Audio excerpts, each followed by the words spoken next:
Esta é Beaverton, Oregon, um subúrbio arborizado e relativamente tranquilo de Portland, onde a Nike tem sua sede desde os anos 1970. É neste campus de 160 hectares, com trilha para corrida, pista de atletismo, campo de futebol, ginásio de basquete, laboratório de pesquisa e inúmeros prédios administrativos, que a Nike tenta desesperadamente retomar o fio da meada. Aparentemente pacífica por fora, a empresa vive um clima de pânico interno enquanto perde fatia de mercado no segmento de calçados esportivos que ela própria ajudou a criar. Com lançamentos mal executados e falta de inovação, a maior fabricante de tênis dos Estados Unidos atravessa uma crise.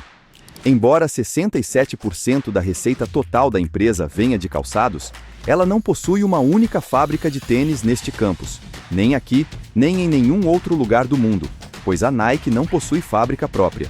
Isso porque a Nike não é uma fabricante de calçados. Seu modelo de negócios é mais abstrato do que isso. Seus registros na SEC, a Comissão de Valores Mobiliários americana, deixam claro que a empresa não se define como uma marca de tênis, mas sim como proprietária de seus ativos mais valiosos, a marca Nike e o design do swoosh, aquele risquinho que vale bilhões. Para Phil Knight, o fundador da empresa, hoje com quase 90 anos, o negócio da Nike é inspirar e inovar para atletas. Os documentos oficiais a descrevem como uma empresa dedicada ao design, desenvolvimento, marketing global e comercialização de calçados, vestuário, equipamentos, acessórios e serviços esportivos. Em outras palavras, a Nike não é fabricante de tênis, é formadora de tendências. E no universo dos calçados, ditar tendências é um negócio bastante volátil. Tênis são ferramentas, mas não apenas para andar ou trabalhar. Uma pesquisa da Universidade do Kansas mostrou que, ao observar apenas o calçado de uma pessoa, sem qualquer outro contexto, os participantes conseguiam adivinhar com surpreendente precisão a faixa etária, o gênero, a renda e até traços de personalidade e inclinação política do dono daquele par. O estudo apenas confirmou o que os consumidores já sabiam.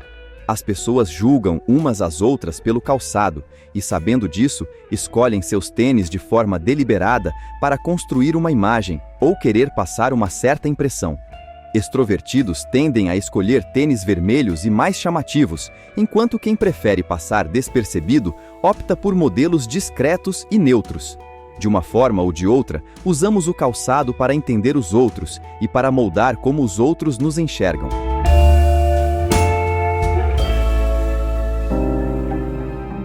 Muito antes de dominar vitrines no mundo inteiro, a Nike nasceu de uma ideia que parecia pequena demais para mudar o esporte. No início dos anos 60, Phil Knight era apenas um ex-corredor da Universidade de Oregon que acreditava que tênis japoneses poderiam competir com os alemães, até então reis do mercado. Ao lado de seu antigo treinador, Bill Bowerman, ele criou a Blue Ribbon Sports em 1964, inicialmente como uma importadora de calçados da Onitsuka Tiger, marca que mais tarde viraria a ASICS. Bowerman não era só um técnico exigente, era um inventor obcecado por desempenho. E foi dessa mistura entre visão comercial e obsessão atlética que a semente da Nike começou a brotar. Mas toda grande marca precisa de um rosto, e a Nike encontrou o seu bem cedo. Steve Prefontaine não era apenas um corredor brilhante, ele era carisma puro em forma de rebeldia, um atleta que corria como se estivesse desafiando o mundo inteiro a acompanhá-lo. Treinado por Bowerman, na mesma universidade onde Phil Knight havia corrido anos antes, Prefontaine virou símbolo de uma nova geração. A Nike entendeu algo precioso ali. Às vezes, uma marca cresce menos quando fala de produto e mais quando encontra alguém que transforma produto em identidade. E, sem perceber, a empresa acabava de aprender a fórmula que um dia a faria parecer invencível. Mas, às vezes, revoluções não começam em laboratórios milionários. Podem começar também numa cozinha. Nos anos 70, enquanto a corrida virava febre nos Estados Unidos, Bill Bowerman estava obcecado com uma pergunta simples: como fazer um tênis mais leve, confortável e rápido? Dessa obsessão, nasceram modelos que hoje parecem óbvios, mas na época pareciam coisa de outro planeta. O Nike Cortez, por exemplo, ajudou a popularizar a ideia de amortecimento moderno ao combinar uma entressola mais macia com foco real em conforto para longas distâncias, algo ainda raro naquele mercado. Pouco depois, Bowerman derramou material numa máquina de waffle da própria casa para testar uma sola com mais tração e menos peso. E dessa gambiarra genial nasceu a base do Waffle Trainer, lançado pouco tempo depois. O momento também era perfeito. Correr deixou de ser hábito de atleta e começou a virar ritual de gente como eu e você. O livro Jogging, publicado por Bowerman em 1967, ajudou a impulsionar esse movimento, e a cultura do fim de semana saudável explodiu nos Estados Unidos, transformando a corrida em moda, estilo de vida e mercado bilionário. De repente, o tênis esportivo saiu da pista e foi para a rua, para a escola, para o shopping e para o cotidiano. E quando milhões de pessoas começaram a correr, ou pelo menos a querer parecer que corriam, a Nike já estava posicionada exatamente onde precisava estar, com o produto certo, narrativa certa e timing perfeito.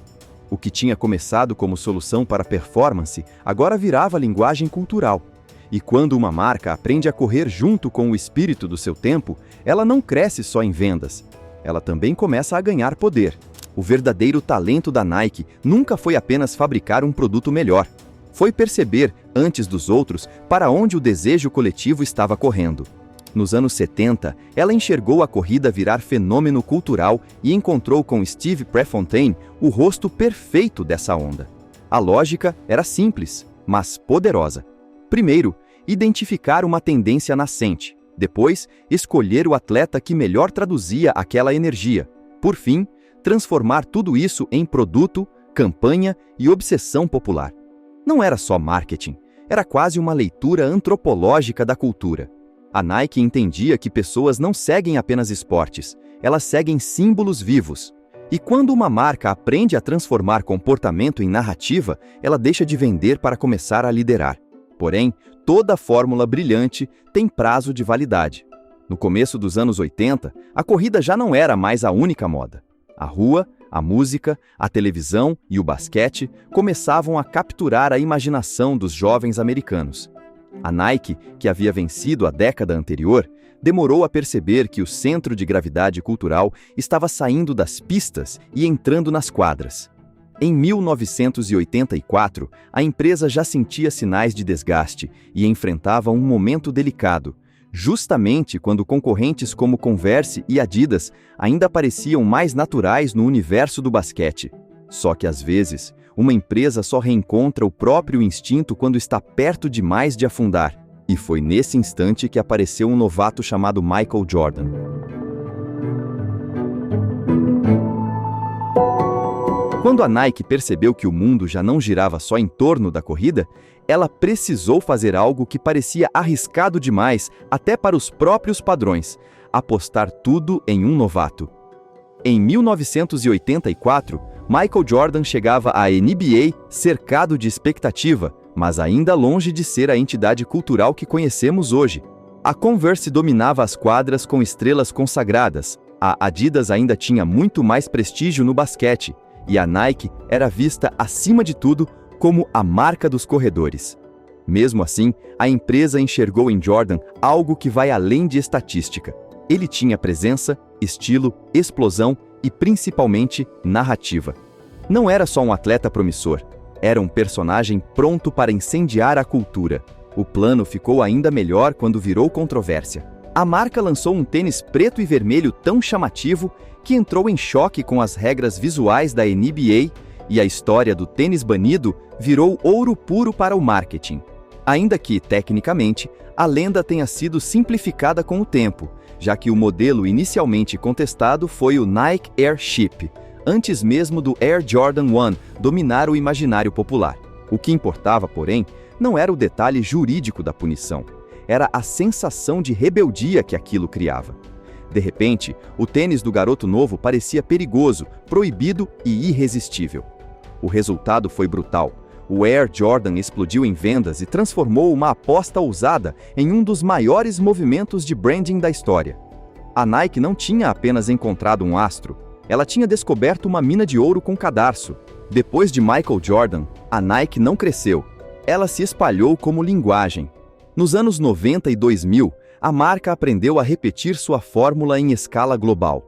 Não bastava patrocinar atletas, era preciso encontrar figuras que parecessem maiores do que o próprio esporte. Com Tiger Woods, ela ajudou a transformar o golfe em espetáculo pop. Com Serena Williams, ligou performance à força, estilo e presença cultural. Com Cristiano Ronaldo, levou o futebol para o centro da estética global. A Nike percebeu antes de muita gente que o atleta moderno não era só competidor, era personagem, símbolo, aspiração ambulante. Nesse auge, a Nike virou uma espécie de Hollywood do esporte. Cada tênis vinha com roteiro, cada campanha parecia trailer de cinema, cada lançamento tinha cara de acontecimento cultural. O slogan "Just Do It" deixava de ser publicidade e passava a funcionar como filosofia de vida, especialmente para uma geração que queria consumir atitude tanto quanto produto. Ao mesmo tempo, a marca expandia lojas, categorias, colaborações e presença internacional, consolidando um domínio que parecia difícil de desafiar até para gigantes como Adidas e Reebok. O problema é que impérios costumam cometer um erro clássico: confundem liderança com permanência. Porque quando uma marca passa tempo demais acreditando que já entendeu o mundo, quase sempre é o mundo que muda primeiro. Toda empresa gigante costuma parecer sólida até o dia em que começa a perder a própria bússola. Na Nike, esse momento começou a ganhar forma em 2004, quando Phil Knight deixou o cargo de CEO e a empresa passou, pela primeira vez, a ser liderada por alguém de fora da cultura que a havia construído. William Pérez, ex-executivo da SC Johnson. A mudança parecia moderna no papel. Mais processos, mais previsibilidade, mais foco em execução. Mas havia um detalhe importante. A Nike nunca foi uma empresa que cresceu apenas por eficiência. Ela cresceu por instinto, risco e visão cultural. E quando uma marca que pensa como movimento começa a ser administrada como planilha, alguma coisa essencial se perde no caminho. Mesmo após a saída rápida de Pérez e a entrada de Mark Parker, um nome interno e muito mais alinhado ao DNA criativo da empresa, a Nike passou a viver cercada por problemas que consumiam energia, reputação e foco. Vieram os escândalos ligados a patrocinados como Tiger Woods, a queda brutal da imagem de Lance Armstrong após o caso de doping, e anos depois, as investigações em torno de Alberto Salazar e do Oregon Project, além de denúncias internas de ambiente tóxico e desigualdade de gênero reveladas por veículos como o The New York Times e a PBS. Nenhum desses episódios sozinho destruiu a Nike, mas todos juntos criaram um padrão perigoso. A empresa passou a reagir mais do que imaginar. E uma marca que sempre liderou o futuro começava, aos poucos, a gastar tempo demais apagando o passado, justamente quando o mercado já estava preparando a próxima virada.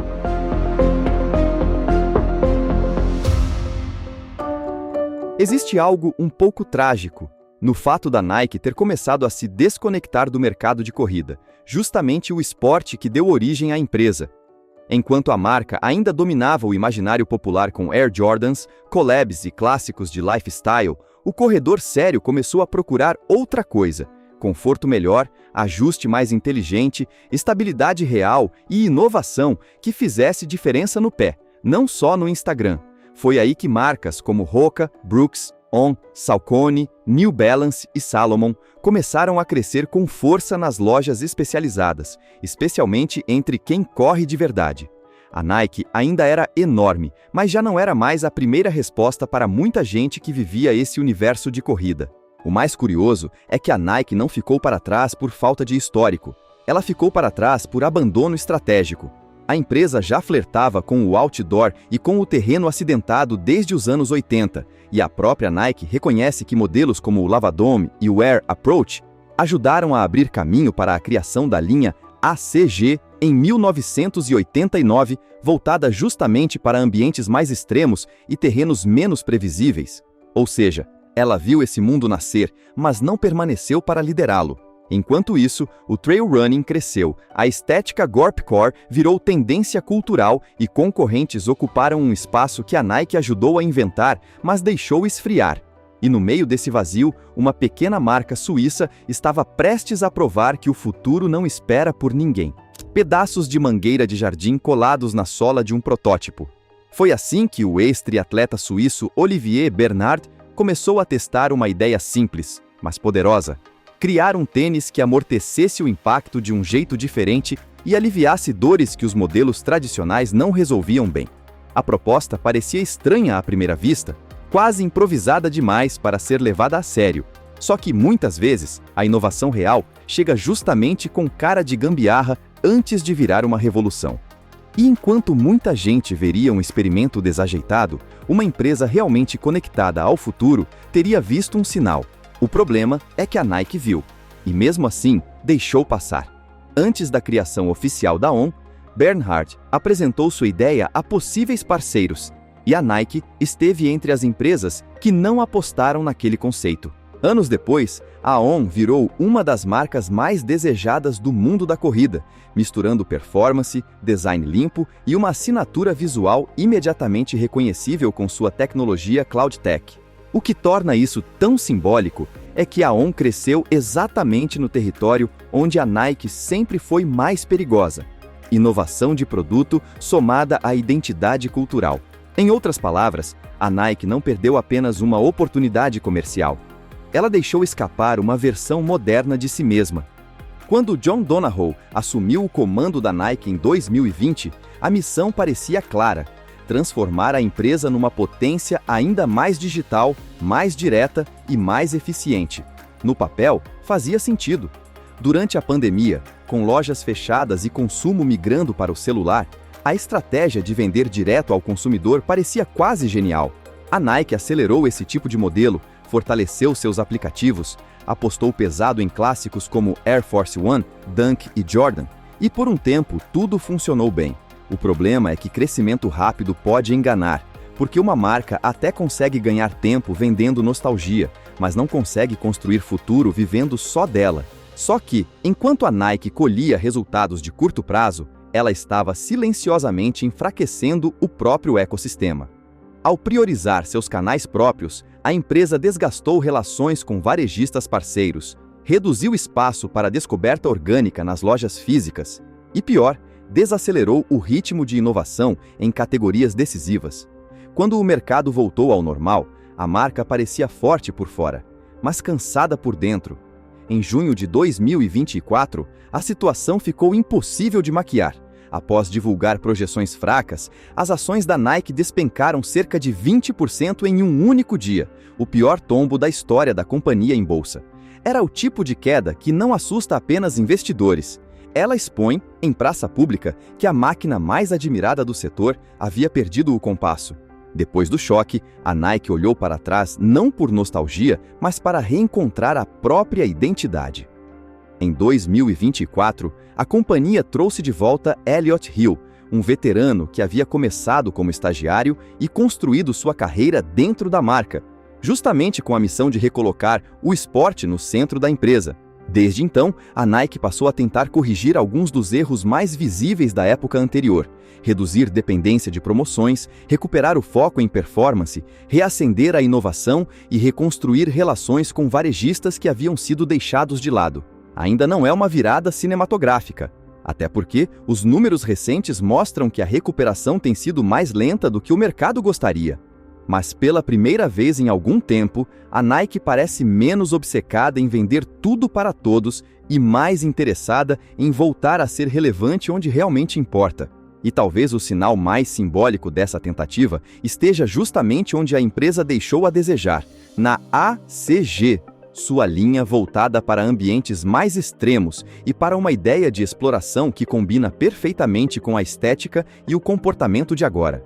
Em 2026, a Nike usou a ACG como base da coleção do time dos Estados Unidos para os Jogos Olímpicos de Inverno, uma escolha que vale mais pelo gesto do que pela roupa em si. Isso não significa que a Nike já voltou ao topo, muito longe disso, mas significa que, depois de tanto tempo tentando parecer eterna, ela talvez esteja finalmente aceitando uma verdade desconfortável. Marcas não morrem quando ficam velhas, elas morrem quando deixam de ser corajosas. Mas é aqui que entra a seguinte pergunta: a Nike ainda sabe ousar antes que alguém faça isso melhor do que ela?